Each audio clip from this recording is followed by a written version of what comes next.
A atração a seguir é recomendada para todas as idades.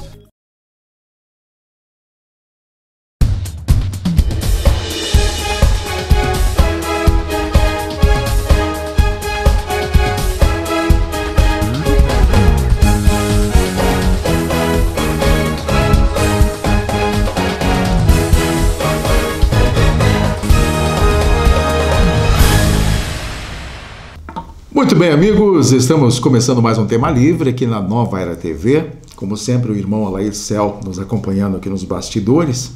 E hoje sozinho, viu, Cel? Tem muito assunto para abrir para vocês, para contar para vocês. São notícias importantes, alguns comentários, algumas apenas informações.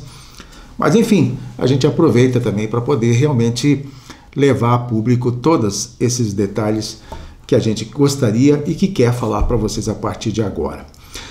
A primeira notícia, ou a primeira nota, eu quero já me referir ao que decidiu a Comissão de Finanças e Tributação da Assembleia Legislativa, nesta última quinta-feira, dia 15 de dezembro, no tocante às PLs, os projetos de leis 362/2022 e ao projeto de lei 363/2022.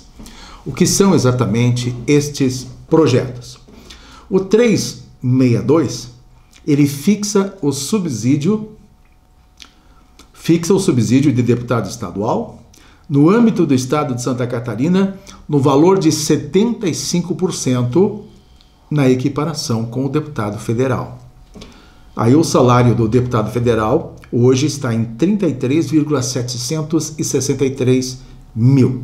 Então, 75% fica em torno de 25, 26 mil para o deputado estadual.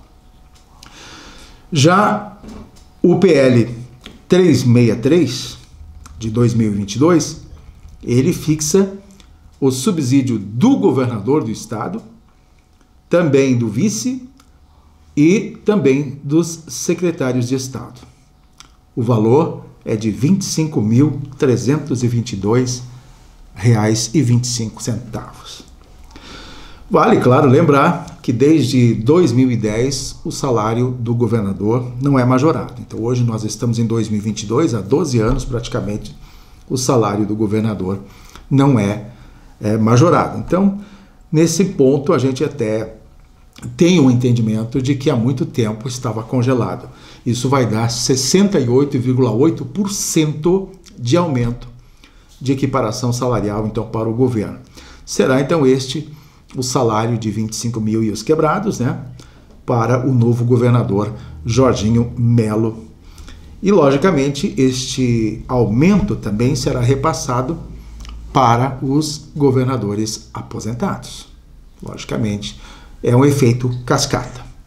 Então, já que o Estado, tecnicamente, está bem financeiramente, o pessoal, o ano que vem, estará, então, com salários novos, seus secretários, deputados estaduais, governador, vice-governadora e assim por diante. Agora, a matéria está pronta para a votação em plenário. Com certeza, será aprovada. E por falar em aprovação, essa notícia ocorreu, ou essa questão, ou esse assunto ocorreu na noite desta quinta-feira na Câmara dos Deputados, em Brasília, em que, sob a presidência da deputada federal Carmen Zanotto, inclusive eu queria estar entrevistando ela, mas em função do compromisso que ela teve em Brasília na quinta, não poderia estar conosco gravando na sexta-feira pela manhã. Mas, enfim, sob a presidência dela, foi aprovado na Câmara dos Deputados, em 2 turnos, a proposta de emenda à Constituição, ou seja, a PEC, que direciona os recursos do superávit financeiro de fundos públicos e do Fundo Social para financiar o piso salarial nacional da enfermagem no setor público e também nas entidades filantrópicas de prestadores de serviço que têm aí um mínimo de atendimento de 60% a pacientes do SUS. Então, a PEC 390/2014 está aprovada. E a partir de agora, o que se espera é que ocorra a suspensão lá no Supremo, pois o piso da enfermagem aprovado pelo Congresso Nacional, que ainda está suspenso pelo STF, e sob o argumento de que o autor da decisão, que foi o caso Roberto Barroso, o ministro Roberto Barroso, de que foi a criação de um piso sem uma fonte de recursos garantida e que levaria a demissões no setor e também que colocaria em risco, né, a prestação de serviços na saúde. Foi um pedido da Confederação Nacional de Saúde, de Hospitais e Estabelecimentos e Serviços. Então, agora, conforme a relatora, a deputada Alice Portugal, com esta promulgação, o STF, então, não tem mais motivos para manter a suspensão do piso salarial da enfermagem. Quero dizer aqui a vocês, então, de que foi uma grande vitória, uma grande conquista para a classe, e a gente acredita que a partir de janeiro, então, tudo esteja restabelecido e a Carmen Zanotto se despede da Assembleia, aliás, do Congresso Nacional em grande estilo, porque o ano que vem ela assume como secretária de Estado da Saúde. Eu até iria fazer aqui uma série de comentários com relação ao nome das pessoas que já foram indicadas para ocupar algumas pastas do governo do Estado de Santa Catarina. Então vou me ater basicamente na Carmen Zanotto, que é a nossa deputada federal eleita representando a Serra Catarinense, a nossa única na esfera federal, que representa a região serrana. E aí, as especulações, já logo depois das eleições, de que Carmen seria convidada para ser a Secretaria de Estado da Saúde, acabaram se confirmando, né, no anúncio do governador eleito Jorginho Melo, e assim ficaremos sem a representante. Se eu não me engano, será a deputada Ada De Luca, né, lá da região de Criciúma, do sul do estado, a suplente que vai assumir a vaga de Carmen Zanotto. Eu conversei, inclusive, com algumas lideranças do Fórum de Entidades e, obviamente, não há um contentamento, digamos assim, da parte deles, porque Carmen Zanotto sempre significou e representou uma liderança expressiva aqui na Serra Catarinense, entre esse elo de Brasília com Santa Catarina, especificamente as necessidades da região, e muitas foram e são as emendas que ela tem trazido, e isso então significa, de qualquer forma, politicamente, uma perda para a Serra Catarinense. Embora ela justifique que dentro da Secretaria de Estado da Saúde poderá ajudar ainda mais a Serra Catarinense e todo o estado de Santa Catarina, exatamente num campo em que ela domina por ser especialista na área de enfermagem. Muito bem, ainda falando neste campo político, eu fiz uma série de anotações, estão aqui no meu computador, eu vou seguindo elas, vai dar uma pulada para um assunto, para outro, mas a notícia que nos chegou ontem envolvendo a Câmara de Vereadores de Lages é de que a Justiça suspendeu contratações irregulares na Câmara de Lages. Está aí mais uma questão envolvendo a nossa política. E o juízo da Fazenda, então da comarca de Lages, foi quem deferiu a liminar de ação pública e determinou que a Câmara de Vereadores suspenda então as contratações de servidores comissionados para as funções de diretor-geral, diretor legislativo, assessor econômico, diretor de compras e licitações e, inclusive, assessor de imprensa, pois já existe assessoria de imprensa concursada. Não sei por que outro, né? Então, o juiz Sérgio Luiz Junques reconheceu o caso de institucionalidade, de inconstitucionalidade da legislação municipal, criando esses cargos, né? E afrontando o que consta na Constituição Federal. Então, de acordo com os autos, a Câmara de Vereadores de Lages, que está criando esses cargos comissionados com as mesmas atribuições de cargos efetivos. Então, as atividades são de natureza administrativa e burocrática, segundo o juiz, e que, a princípio, não sinalizam excepcionalidade apta a justificar o provimento do cargo sem prévia aprovação em concurso público. E para a gente fechar esse bloco, apenas o registro, então, falando da Câmara de Vereadores, que nesta semana, em sessão na última terça-feira, dia 13, foi eleito presidente da Câmara de Lages Aldori Freitinhas, do MDB. A nova mesa diretora será então para o biênio 2023 e 2024. Foi eleita com 11 votos contra 5 na chapa 1. Presidente Aldori Freitinhas, vice-presidente, o primeiro vice-presidente, o Heron Souza, aliás, o vice-presidente Heron Souza, o primeiro vice, José Osni Oliveira, primeiro secretário Gerson Omar, segundo secretário o Jubisney Martins, o Ney. E na chapa 2 estava lá para presidente o Bruno Hartmann, o vice-presidente a Suzana Duarte, o primeiro vice-presidente Jair Júnior, primeiro secretário a professora Elaine e em segundo secretário o Leandro do Amendoim. Definida então a presidência da Câmara de Vereadores, que já assumiu esse abacaxi da Justiça de cortar então a possibilidade de contratação de suplentes, né, nas áreas administrativas, assessoria, blá blá blá blá blá blá. Amigo Céu, tem mais coisas sobre Lages que eu quero trazer no segundo bloco. Eu volto em 2 minutos.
Muito bem, amigos, de volta com a segunda parte do nosso tema livre. Como eu até alertei antes de encerrar o primeiro bloco, de que temos coisas muito cabeludas ocorrendo na cidade de Lages.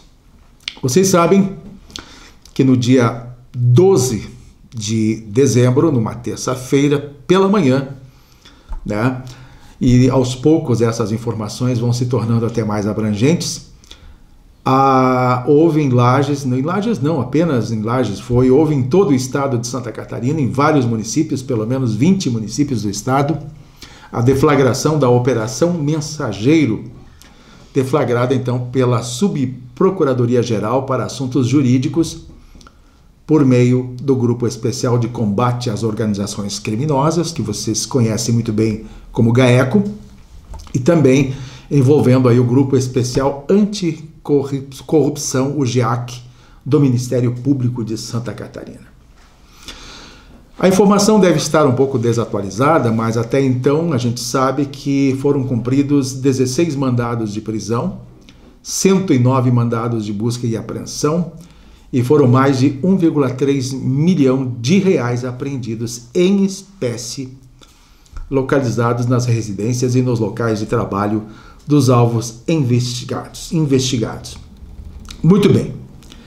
Com relação a Lages, a operação mexeu muito com a opinião pública nesta terça-feira, dia 12 de dezembro, que resultou também em mandado de prisão requerida pelo Ministério Público em razão das provas coletadas, e outras áreas foram também motivos de busca e apreensão. Nós sabemos que pelo menos 2 pessoas da gestão municipal estão detidas. Uma delas, o secretário da Semasa, o Jurandir Agostini, inclusive está detido pelas informações lá nos presídios de segurança máxima de São Cristóvão do Sul, além de curitibanos.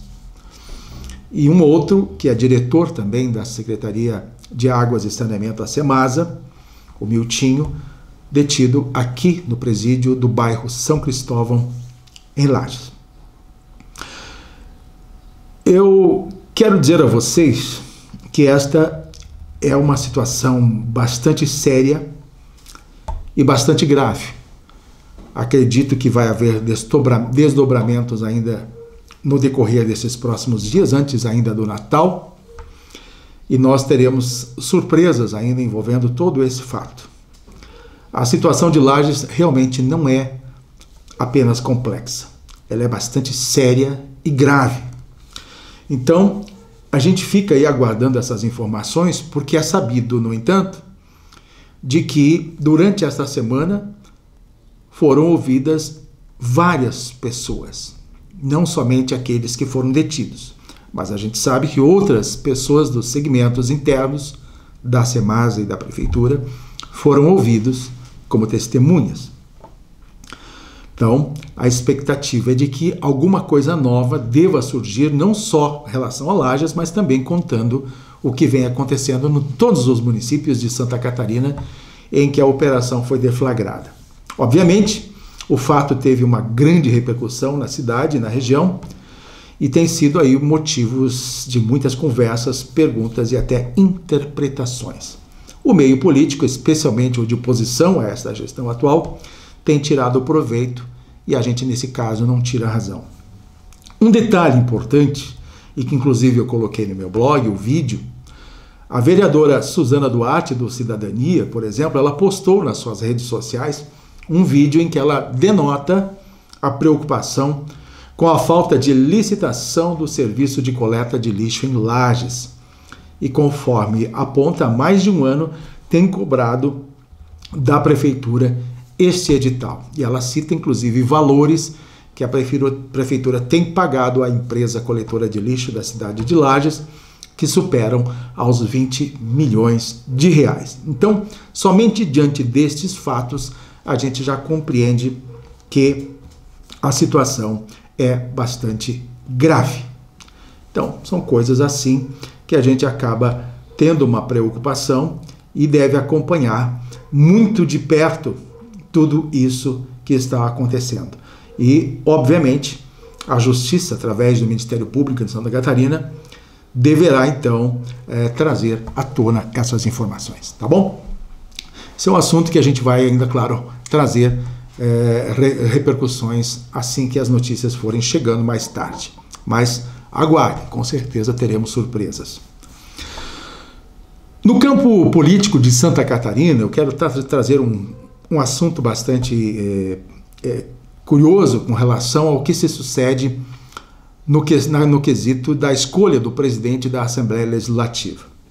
Esta semana, o governador eleito Jorginho Melo se reuniu com a bancada do PL para destacar a questão da presidência da Assembleia Legislativa, que ele julga ser importante ter um aliado nesse sentido para garantir a governabilidade. Então veja bem, eu acho que até deu um tiro no pé, porque ele decidiu, juntamente com a bancada do PL, e você sabe que o Partido Liberal na Assembleia conta com 11 deputados, decidiu em apoiar o nome do deputado José Milton Schaeffer, do Partido Progressista, do Partido do Amin, que conta com apenas 3 deputados eleitos na Assembleia Legislativa. Então, somando, eles teriam 14 votos a contar para a eleição do presidente da casa. Eu confesso a vocês que eu imaginava que todo esse trabalho de ajuste com relação ao futuro presidente da casa, da Assembleia Legislativa, estava sendo mesmo trabalhado junto ao MDB. Por que o MDB? Porque tem o MDB 6 deputados, é a segunda maior bancada da Assembleia Legislativa. E tendo o MDB, ele congregaria outros partidos importantes, como o PSDB, o próprio PT, enfim, teria uma série, o PSD, né, e esses partidos que poderiam agregar realmente na soma de votos, e haveria quase que um consenso para a eleição de um nome do MDB, que seria o deputado Mauro de Nadal. Que seria não, Mauro de Nadal está no páreo, pois agora há uma divisão nesse sentido. Mauro de Nadal continua sendo candidato e houve também a criação de blocos diferenciados dentro da Assembleia Legislativa, envolvendo o PSOL, envolvendo o PTB, envolvendo o PT, um outro bloco envolvendo o PSD, o Republicanos, o Podemos e assim por diante. Então, estão divididos agora. E esta decisão de Jorginho Melo e do PL em apoiar o candidato do PP parece que não agradou as demais correntes e desaglutinou basicamente toda a proposta de fazer um processo de governabilidade em que atendesse todas as exigências, em que pese o MDB já ter nomes indicados para a Secretaria de Estados. Ou seja, por exemplo, Valdir Colato, na Secretaria da Agricultura, é do MDB. Tem também a condição da Ivete Silveira, que ela é senadora hoje, que ocupou o cargo de Senado, no Senado de Jorginho Melo, né, por mais 4 anos. Então tem, na verdade, algumas alianças envolvendo o MDB e o governador eleito Jorginho Melo. Então agora esse desdobramento com relação à presidência da Assembleia Legislativa, ela ganhou alguns contornos diferenciados e que Jorginho Melo talvez tenha que recuar nesse sentido. Bom, é um assunto que a gente vai conversando, são questões políticas, rotineiras, enfim, azar se as coisas não tiverem um fechamento. No decorrer do governo, a gente tem certeza que essas melancias se ajustam na carroceria do caminhão, assim como aconteceu com Carlos Moisés, que estava desincompatibilizado com todos os deputados e de repente teve apoio da maioria e acabou inclusive até permanecendo no governo, que ele poderia ter sido impeachmentado. Então, tudo isso é uma questão de conversa e no decorrer do tempo. Para fechar, lembrando então que no dia 19 agora acontece a diplomação do governo do estado de Santa Catarina, né?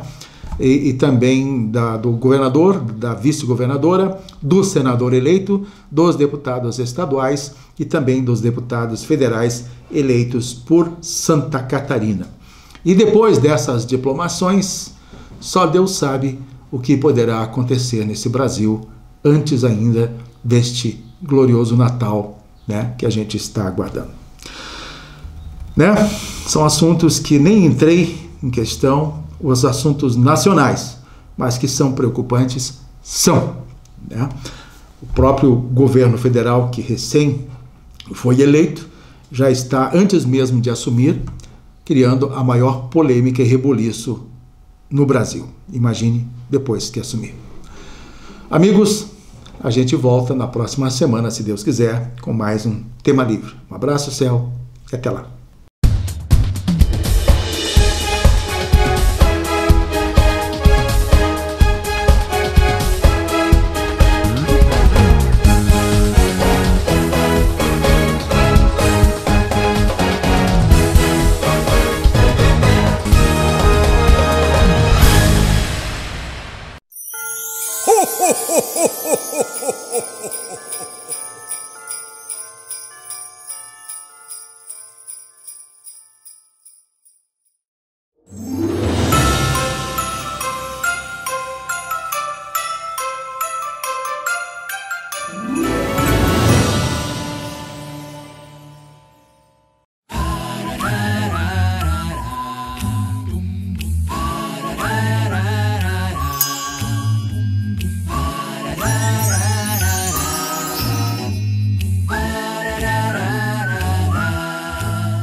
Eu sou a irmã Ana Paula, da Congregação das Irmãs da Divina Providência, E em nome da Nova Era TV, venho desejar a cada um de vocês que nos acompanham um abençoado Natal. Natal, vivenciar esse Natal no ano de 2020, um ano diferente. Algumas pessoas me diziam, nem parece que está chegando o Natal, irmã. Como está triste tudo diante de tudo aquilo que vivemos. Mas o Natal, a vinda do menino Jesus, ele tem que trazer para nós, para o nosso coração, muita esperança. Esperanças de dias melhores. De que tudo isso que nós vivenciamos nesse ano de 2020 possa ter trazido muito aprendizado, muita resiliência para que a gente possa superar cada vez mais os desafios da vida. Com certeza você aí que me acompanha muitas vezes parou nesse ano e pensou: que ano difícil, quantos desafios, quantas incertezas. Com certeza chorou. Parou e pensou, como será que vai ser daqui para frente? Mas não desanime. A graça de Deus, ela vem sobre nós para superar qualquer desafio. Com certeza, eu, você, nos tornamos um ser humano melhor. Que o menino Jesus possa renascer na manjedoura do seu coração, na manjedoura do coração da sua família e trazer muita saúde, muita paz e muita esperança. Um grande abraço a cada um que nos acompanha e um abençoado Natal e um feliz Ano Novo.